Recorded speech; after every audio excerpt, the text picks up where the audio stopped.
የዚህ የወለጋ ፋኖ ሰዎች አሁን ደግሞ አዲስ ጭፍጨፋ ወለጋ ላይ እያካሄዱ ነው ያሉት። ይሄ የፋኖ አካል ነው ካተው ለሚያደርገው በደል ኃላፊነት መውሰድ መዘጋጀት አለባቸው። አይ ነው እኔ ምን ያህል ወገቡ እንደሰበርኩት አውቃለሁ። ባይዘው ጀዋር የሚባል ሰው ከፖለቲካው መድረክ ወገቡን እንደተሰበረ አውቃለሁ። and the only person ከሀ እስከ ፐ ጀዋርን ማቀው ባይዘው በህይወቴ ያልተሳሳትኩበት ሰው ጀዋር መሐመድ እኔና ሲሳይ አጌና እንደው ዛሬ ሪስፔክት ላድርገው። በህይወታችን በጀዋር መሐመድ ያልተሳሳት ነው እኔና ሲሳይ አጌና ነን። ይቀበለው ማይቀበለው የራሱ ጉዳይ። አንድ ጊዜ ሳይንቲስት አንድ ጊዜ ምናምን ሲባል የነበረ ተው። ዲስ ጋይ በጣም ዴንጀረስ ሰው ነው። ቪዲዮ ያወጣው ተደብቄ ኢሳት አላስተላልፍልኝ ሲል ግሩምን እየጠየቅኩ አባይ ሚዲያ ሄዱና ተመልከቱ። አባይ ሚዲያ ላይ የቀረቡ 3-4 ቪዲዮዎች የኔ ቪዲዮዎች ናቸው። ዛሬ ልንገራችሁ። ኢሳትን ቢሲለኝ እኔ ብቻ ሳልሆን ሌሎችም ማመስገን ፈልጋቸው ኤዲተሮች አሉ። ነዘላለም አሉ። ተደብቀን ሰዓት ፈጅተን የዚህ ሰውዬ ተንኮል ሸር እንዴት እንትን እንደሚል ኢትዮጵያ እንዴት እንደሚጠላ ዶክመንተሪ የ10 ደቂቃ ዶክመንተሪ አባይ ሚዲያ ላይ አለ። የግሩም ማለት የአባይ ሚዲያ ስራ አስኪያጁ ማለት ኢሳትም ስራ አስኪያጅ ስለነበር ሰው በጎንዮሽ እንሰጥ ነበር ቁጭ ብለን በህይወቴ ያልተሳሳትኩ ብዙ ስህተት ሰርቻለሁ በህይወቴ። ጀዋር ላይ ግን ተሳስቻለሁ።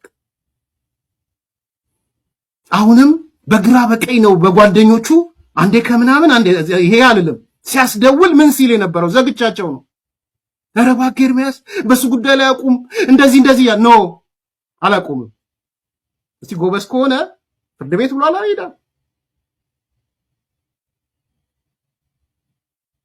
ይሄ ነው ሪያሊቲው።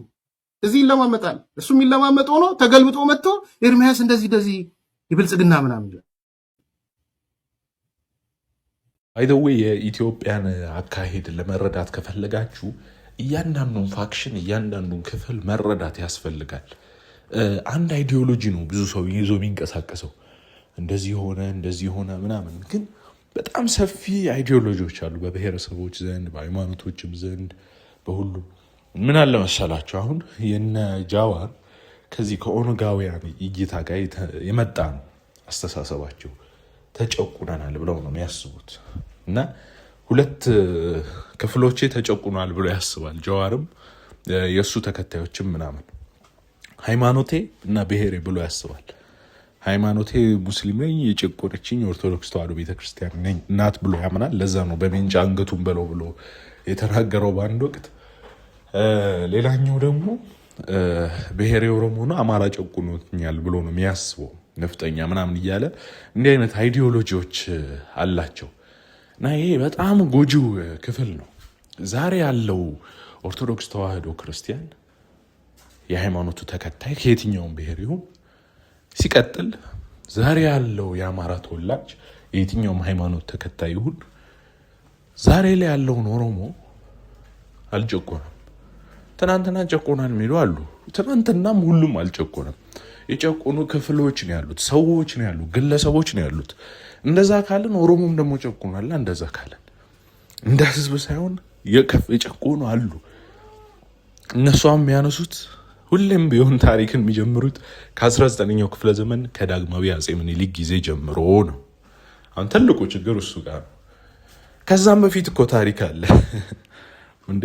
ኦሮሞ ፖፑሌሽን ሙቭመንት ኦር ኤክስፓንሽን የሚባል ነገር አለ፣ መስፋፋት አለ። በ16ኛው ክፍለ ዘመን የተካሄደ በ16 በ17 በ18 ክፍለ ዘመናት፣ በእነዚህ በ3 በ4 ክፍለ ዘመናት ከ19ኛው ማለት እንችላለን እስከ መገባደጃው እነ ምኒልክ አልተነሱም። እስከዛ ድረስ እኮ ሲስፋፋ ነው የቆየው እኮ። በሉባ የሚመሩ በአባገዳዎች የሚመሩ ሲስፋፉ ነው የኖሩት። ብዙ ብሔረሰቦችን ውጠዋል፣ አጥፍተዋል። ዛሬ ያለው ኦሮሞ በዛ ጊዜ ላደረጉት ተጠያቂ ይሁን ማለት እንደማይቻለው ሁሉ በ19ኛው ክፍለ ዘመን መገባደጃ ላይ አፄ ምኒልክ አቅም አግኝተው ጉልበት አግኝተው ጠመንጃ ይዘው በሸዋ መንግስት ግዛት ሲያስፋፉ ለሆኑ ጥፋቶችም ዛሬ ያለ አማራ ተጠያቂ የሚሆንበት አካሄድ የለም። እንደውም የነ ምኒልክ ግዛት ማስፋፋት ወቅት ላይ እኮ ኃይለኛ ጦረኞች ነበሩ ከኦሮሞ ብሔረሰብ ይወጡ። የምኒልክ አገዛዝ ማዕከል ሸዋ ነው። ሸዋን አገዛዝ ነው የሚያሰፉት። ተጓብተናል አይደለ? ያ ባያሰፉ ኖሮ የአውሮፓ ኃይሎች፣ ቅኝ ገዥ ኃይሎች አፍሪካን እየተቀራመቱ ነበር፣ ይከቱት ነበር የተቀረውን ኢትዮጵያ ወደ ግዛታቸው። ሰው የምኒልክም ግዛት ማስፋፋት በአንድ በኩል ምክንያታዊ ነው። ለምን ባያረጉ ኖሮ ባያሰፉ ኖሮ ዞሮ ዞሮ ወደ እንግሊዝ ወይ ወደ ፈረንሳይ ወይ ወደ ጣሊያን ወይ ወደ ጀርመን ወይ ዋቴቨር ይይዙት ነበር፣ ኢትዮጵያን ይይዙ ነበር። ስለዚህ ማስፋፋታቸው አስፈላጊ ነበር፣ ግዴታ ነው። የአውሮፓ ምንድን ነው የሚባለው አፍሪካን ሲቀራመቱ ነበረ በሰዓቱ ማለት ነው። እና ፓርቲሽን እያረጓት ነበር አፍሪካን እንደ ኬክ ማለት ነው። እና እየተከፋፈሏት ነበር። እና ባያሰፉና ህዝቡን አንድ አድርገው በአድዋ ባይዘምቱና ባያንተም ባይሉ ኖሮ ወደ ቅኝ ግዛት ትገባ ነበር ኢትዮጵያ ኦልሬዲ። ስለዚህ ያን አቮይድ ማድረግ የቻልነው ምንም ቢሆን ግዛት በማስፋፋታቸውና ባደረጓቸው በእጅ እጁን የሰጠ ሰው ካለ ወደ ግዛት በሰላም እየተካለለ ምንም ሳይነካ እጁን አልሰጥም ያለ ካለ ደግሞ የባላባት ስርዓት እየተጫነበት በጦርነት በዛ መልኩ ነበረ ግዛት ሲሰፋ የነበረውና ያ ያለ ነው። እና ያ ለሆነው ነገር ዛሬ ላይ ያለው ማህበረሰብ ተጠያቂ የሚሆንበት አካሄድ የለም።